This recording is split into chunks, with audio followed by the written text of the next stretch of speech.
พี่น้องมาเบิงสวนเนาะเบิงสวนคนป่าคนดอยพี่น้อง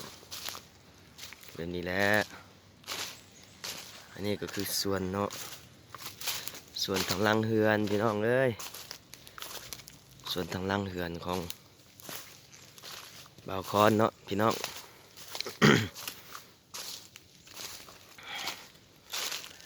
คือสวนกล้วยสวนต้นไม้เนาะสวนลำหยอกลำไยสวนผักก็มีเนาะ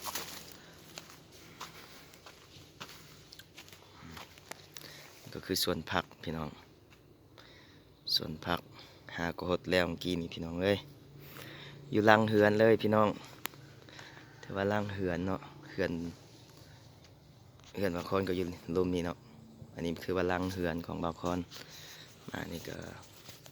เบิ่งสวนผักเบิ่ง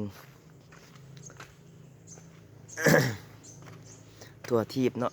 ส่วนผักอะไรทำไมผักกะหล่องปอกผักกะหล่องปีเนาะพี่น้องนี่ก็คือหน่อไม้เนาะหน่อไม้หวาน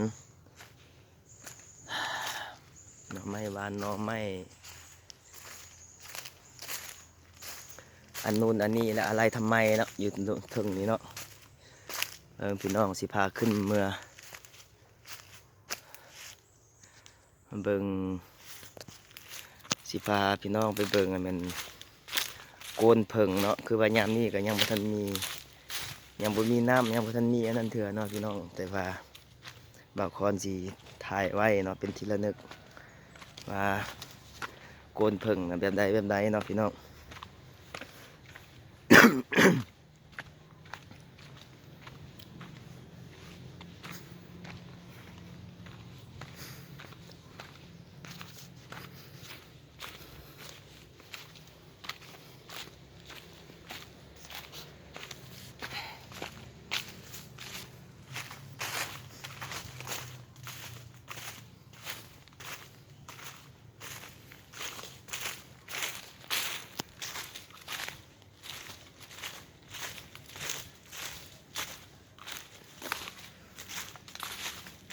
โกนเพิ่งพี่น้องเลย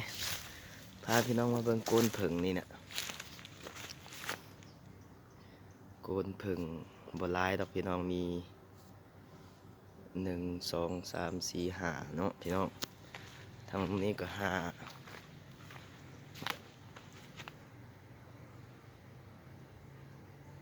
ยังบ่ฮอดหญ้ามันเนาะนี่ก็แม่นโกนเพิ่งเนาะแต่ว่ามันยังบ่เข้าประมาณ2-3 หูเนาะพี่น้องเนาะมาทางหลังนี่ก็แม่นโกนเพิ่งคือกันพี่น้องนี่นะเนาะนี่โกนเพิ่งหมดเนาะนี่เนาะแม่นหมด1 2 3 4 5 6 7 8 9ยังมีอีกเนาะพี่น้องมาเบิ่งโกนเพิ่งทางลมพี่น้องนี่ก็เฮือนบ่าวคอนนะพี่น้องกำลัง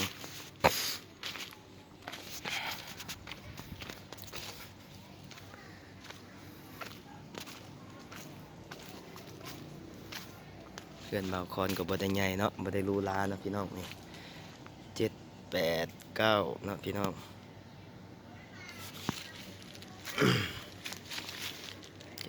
7 8 9นี่แหละโกนเพิ่งเนาะ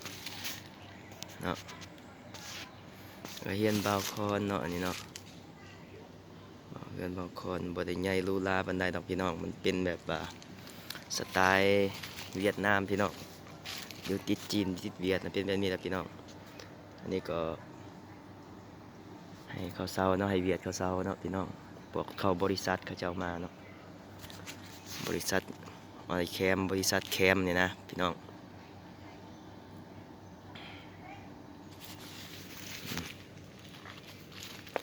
และวันนี้บ่าวคอนสิพาพี่น้องไปเบิ่งสวนยางพาราเนาะสวนยางพาราบ่าวคอน